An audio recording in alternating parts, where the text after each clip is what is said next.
Have you prayed for years that God would heal you of emotional pain and trauma? Have you paid for years of therapy? Well, in this video, I'm going to show you how you can combine biblical principles with scientific facts of psychology and integrate. Therapists, they'll teach you coping techniques. Psychiatrists, they'll medicate.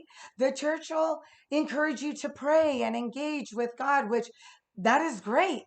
And you might experience some temporary relief until the next trigger. And then all that tremendous pain of the trauma returns. I have used this process many, many times to help people that are suffering with emotional dysregulation and dissociative disorders, teaching them how to heal through integration by the power of Christ. It is absolutely amazing. I have been healed, and you can be healed too. I explained the whole process a little bit more thoroughly in my book, How to Receive Inner Healing and Deliverance. I'll put the Amazon link in the description below. But without further ado, let's jump right on in. All right, let's start by talking about the wounded parts of our soul. So, your soul area, your mind, your will, your emotions is very much affected by trauma. Your mind is so complex. It's amazing how God made us that when we experience trauma, our mind actually has the ability to dissociate. It's kind of almost like when there's something so overwhelming that's occurring to us, we kind of check out. It causes a fraction, a fragment of our mind to kind of split off, form, and it's an identity. It forms a personality. That personality carries the pain, the emotion, and a lot of times even the memory of what had just occurred, which is called dissociative amnesia, which I actually have suffered with in my life. A major way that you can tell if you suffer with that, if there's large portions missing. I didn't remember years of sexual abuse that happened when I was very young. That's dissociative amnesia. Obviously, when that was happening, when I was a child, in order to cope, my brain actually fractured and made a part that carried that emotion, which was absolute fear, carries that, and then actually carries the memory. It's like you put that in the back of your mind, but it's still there. It's in your subconscious. And I didn't recollect anything. I had no memory until my brother actually told, "Don't you remember this and this happening to us?" It was news to me. So trauma can be physical abuse, verbal abuse, neglect, abandonment, rejection. And what happened is it's so overwhelming that the core person can't handle it. And so they fraction off. The ability to dissociate, it's not disorderly, because sometimes when you start talking alters and personalities, people think, oh, that's dissociative identity disorder or multiple personality disorder, which it's formally called. But it's not that at all. Actually, only a small fraction of society has been labeled for a disorder. It's actually very orderly. Our mind does that so we can cope with life, so we can maintain and function normally as possible, actually. So it's a gift of God, a defense mechanism, so we don't have to always replay it over and over again. It doesn't stay right here. It's kind of put in the back. But when that part is triggered, then that part will come up with whatever emotion it carries when it was made. And let me tell you, those parts know when they were made and they know what emotion that they carry. Some of them are very angry, and that's how that core person reacted when that trauma occurs. Maybe they were being bullied, and so they reacted with that fight response and they carried that anger to fight back. Well, maybe that worked as a child when it was happening, to make it stop occurring. Maybe that was the process in which they were kept safe, is they fought back. But now, does that work now as an adult? Maybe you get triggered and you have that little part in you. Have you heard of an inner child? That's what they're referring to. You have that inner child surface and present, and all that anger comes with it. But now, as an adult, it doesn't work so good anymore. Because now you're yelling at coworkers or the boss or your spouse. Sometimes it's hard to keep good relationships because we have so many wounded inner children. Altars can be created as early as in utero. Do you know people that suffer, or maybe you suffer with, or maybe that gender identity confusion? You know, a lot of that stems from being broken inside the mother's womb. Say the mother wants a girl and she, does the testing, does all the ultrasound, and they say, oh, you're having a boy. And all of a sudden she rejects that of the child. The baby feels that.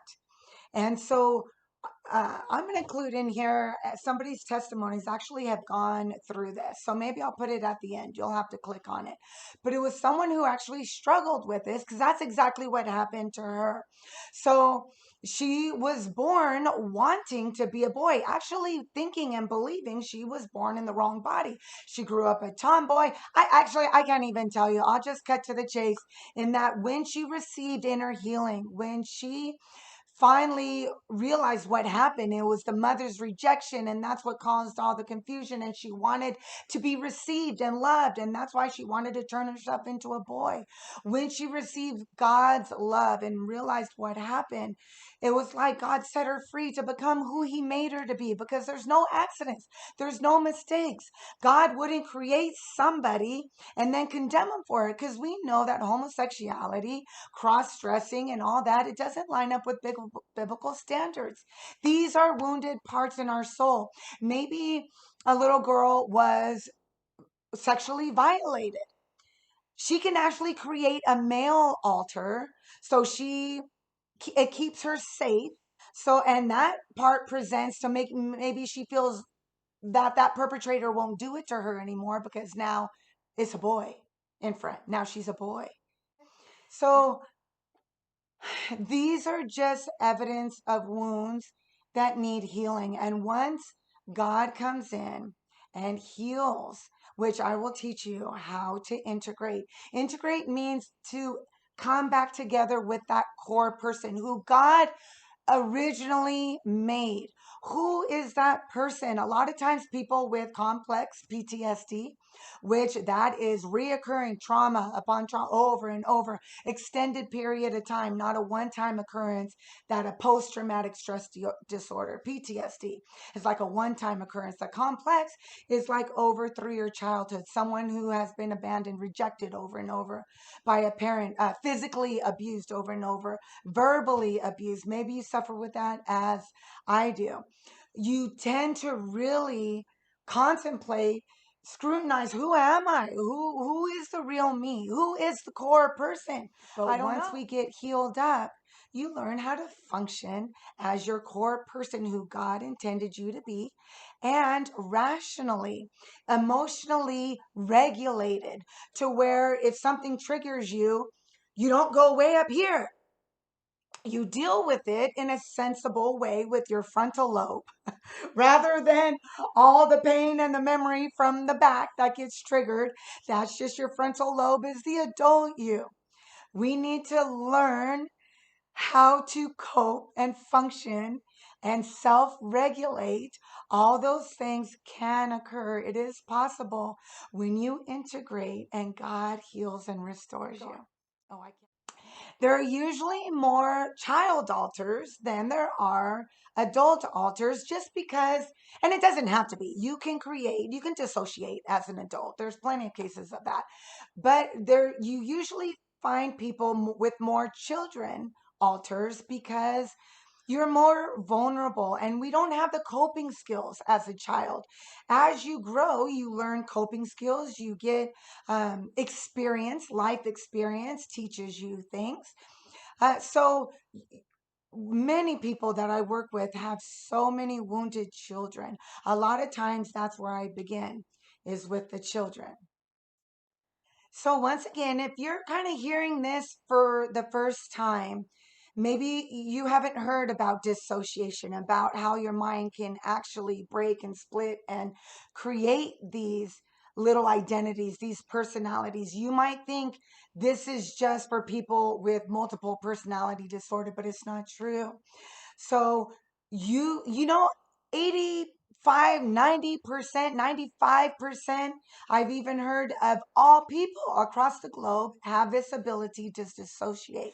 So if there's 90% of humanity that can do this, that are dissociative, have dissociated in their life, have checked out when something gets a little too much, what is the probability that you are dissociative? I had already been doing deliverance ministry for over 10 years and did not know about dissociation.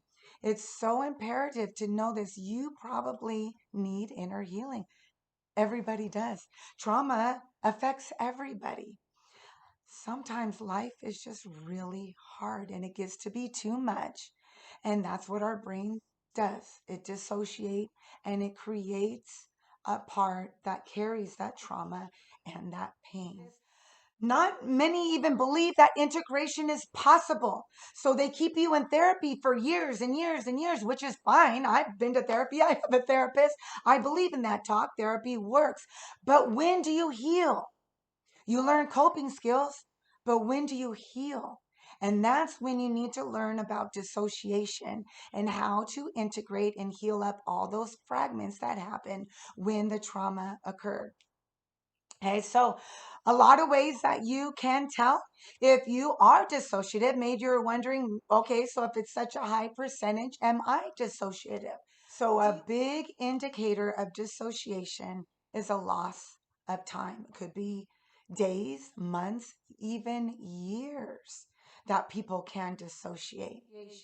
Depression, self-harm, cutting, uncontrollable fear. I suffered with incredible fear, panic, anxiety, rage.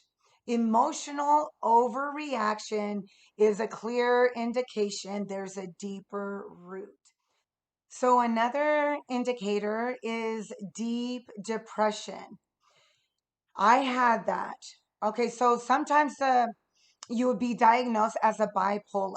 So that's highs and lows, and it can last an episode hours, moments, days, even longer, weeks. So bipolar, what it really is alters coming forward and going back.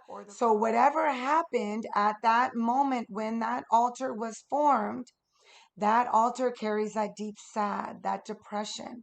So mine had to deal with my relationship with my father when that little part of me was formed. So every Father's Day, every birthday, every holiday, maybe that he didn't call, he didn't connect, he didn't remember my birthday, or Father's Day trying to pick out a card. Do I call? Do I not? That altar that was created due to the relationship with my dad that would present. I didn't know what was going on until later, but that's what would make me stoop down into a deep depression. Some altars can be very angry at God. Maybe they blame God for things that had happened in their life. So they don't want to read the Bible. They don't want to pray. That's not always demonic, my friends. So sometimes deliverance ministers, if you say, I have a problem, I feel anger towards the Bible, or when people mention God, that could be demonic, or it could be a hurt, wounded part of the person that just needs to be healed up. Does that make sense? So, as a deliverance minister, if we try casting out a demon that's not there, you can actually injure the wounded person even more. That identity, that wounded part might be stuffed down even more, traumatized. God. So, we're actually doing people a disservice if we don't know what we're doing. It is my dream to teach people, to teach the church leadership how to teach their people inner healing and deliverance, not to wound our people more. We have 95% of our congregations are wounded and dissociated. A small percentage of people that would be diagnosed with a disorder, but yet all of us are dissociative. All of us have inner wounded parts that need to be healed. Isn't that amazing how God created our mind to do that? I know I'm throwing out a lot of information your way. This took me months, years to process all this information and to understand what is going on in my mind before I can help somebody else. It took a whole year of cross talking with my little inner children before I found out how you can actually integrate. But I'm glad God allowed that process, because now I can better help people navigate through their inner wounds and all their different little personalities that are traumatized inside their mind. Another thing that might be misconstrued by Christians and the deliverance ministry teams is self-harming. There are altars that are called persecutors, that they are actually mad at the core person or mad at a different altar. And now they want to punish them. And we as deliverance ministers might want to cast it out thinking it's demonic, but maybe it's just an altar. A person might have an altar and give them names. They can name themselves, or like mine was, they were given ages. I had a 6, a 4, a 10, a teenager. So if you're dissociative and you're hearing crosstalk in your mind, that might not be demonic. That might just be altars that need to be healed. You might have a protective altar. A lot of people that I have worked with have protectors. Those usually are a little bit older, and maybe they protect the littles from being harmed, maybe by other altars or maybe by outside people.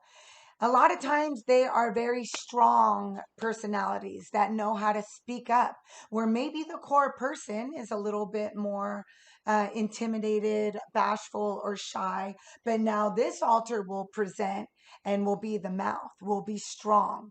And they're there to protect the core person or other little altars. You can have protectors, persecutors, angry altars, very defensive.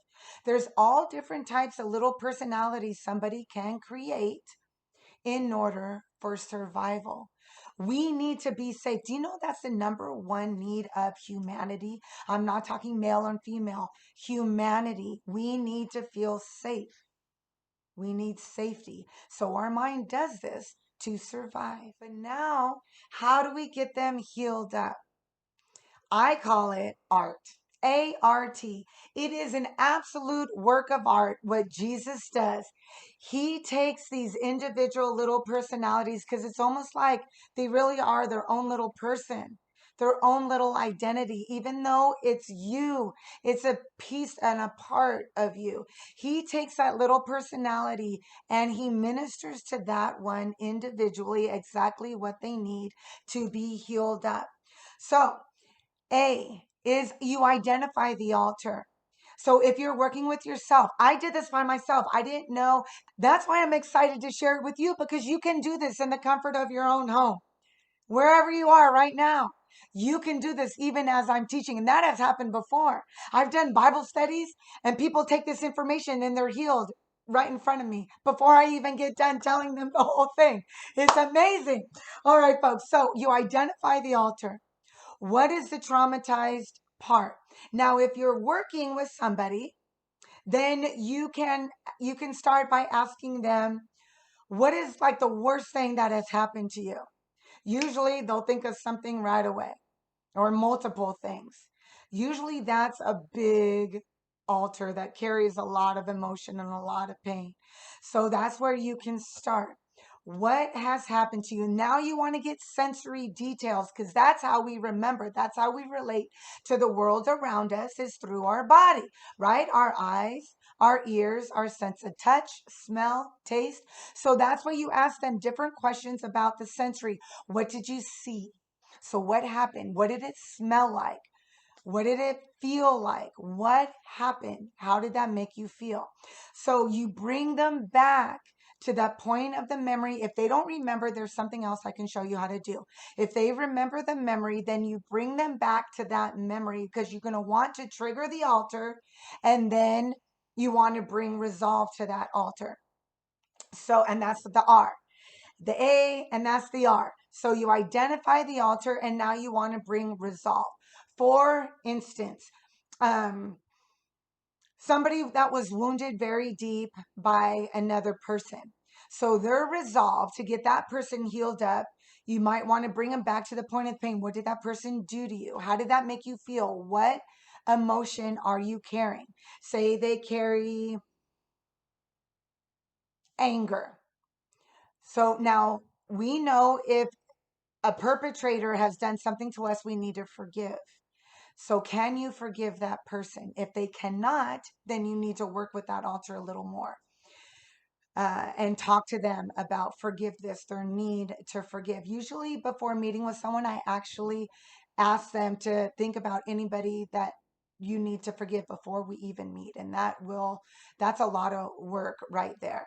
So you always cancel the curse that is associated with whatever pain that was. I cancel the curse of rape.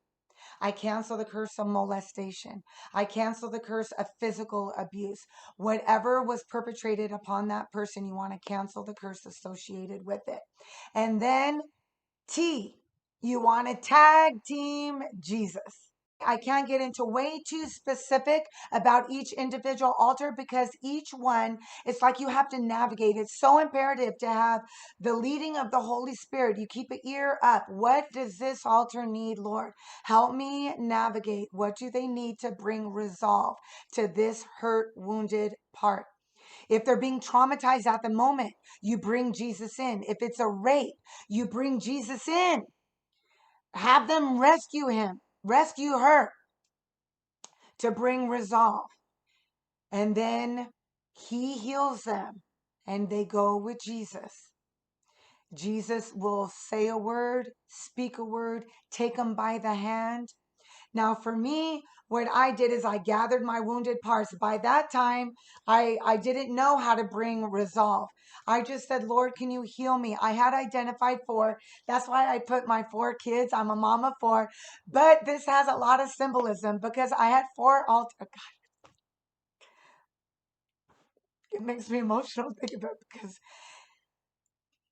I was healed in a moment, you guys. So I had been talking to these altars and ministering to my 4 little wounded children that I had identified for about a year, because I knew I was dissociative, but I didn't know how to get healed up.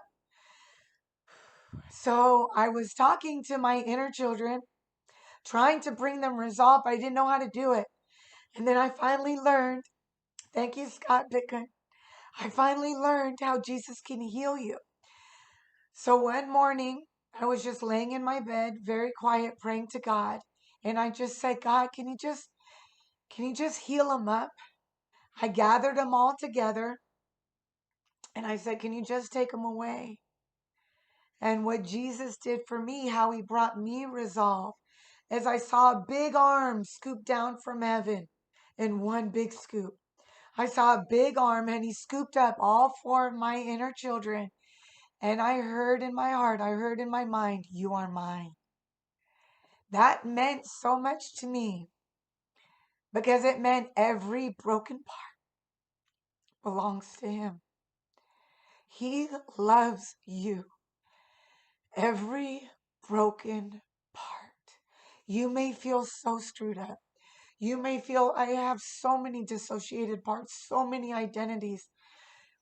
It's okay, my friend. It might be a longer process for you, but there's hope. Look at the demoniac of Gadara. You don't think he had wounded parts? The Bible didn't talk about that. But he ran to Jesus. That tells you it's a human part. Demons do not run to Jesus, they book it. They run every other way away from Jesus. This man ran to Jesus. Was it his core? Was it a wounded part? It was someone who wanted healing. I know you want healing because you're still listening to this video. You haven't clicked it off. You want healing, so that means there's hope. Nobody is screwed up too far for God can't put all the pieces back together. And in one moment, he scooped up my four and he said, "You are mine." I was no longer able to pull him up. I had a little 4-year-old that was very traumatized due to sexual abuse that I don't even remember. I have dissociative amnesia. He healed her up without ever remembering what had happened. I don't ever want to remember those memories. All I know is when she presented, I curled up in a fetal position. I couldn't see. It was like a blindness. The room went completely pitch black when just moments before there were lights from different places in the room. So this little girl was curled up in a fetal position. And I said to her in my mind, because you can talk, these are little inner parts in your mind that you can talk to, you can communicate with. And I said, "What happened?" In my mind, not out loud. I said, "What happened? I will listen to you. What did they do?" And she wouldn't talk. I felt, so this is a co-conscious, because me, Danielle, my core, the adult Danielle, I was aware of what was going on. I was aware that I was pulled into a fetal position, but yet she was presenting. And I just let it play out. I just want to say a little word of advice that if you try this at home, if you try this at home, try to ground yourself. Grab onto a chair, feel the carpet beneath your feet, hold something cold in your hands, because sometimes people would dissociate and they'll go, and their core person can't bring them back. So I don't know how I pulled out of this. No one ever teach me grounding techniques. I never learned this stuff. But thank God, by the grace of God, I wasn't caught up in that and dissociated with that little girl, and stayed there. But she was said, "No, no." I felt like I was in that traumatized place all over again. I felt the fear, but yet I pulled out. I said, "Okay, when you're ready to talk, I'm here to listen." And it was over. I pulled myself out of it. It was a pretty amazing experience. I had several of those experiences because I did this for a year before I learned how to integrate. He'll forgive you, and he'll show you something, tell you something. You'll do something so personal for that part. Do you need to forgive somebody else to bring resolve? Once you identify the altar, remember ART, you identify the altar, you bring resolve to whatever that altar needs. And then you tag team Jesus with the T, because Jesus, psychiatrists will, like I said at the beginning, they'll medicate. They'll teach you coping techniques. The church will teach you to pray, to read, to get into church. I did all that. I was a Christian for 30 years and I was never healed.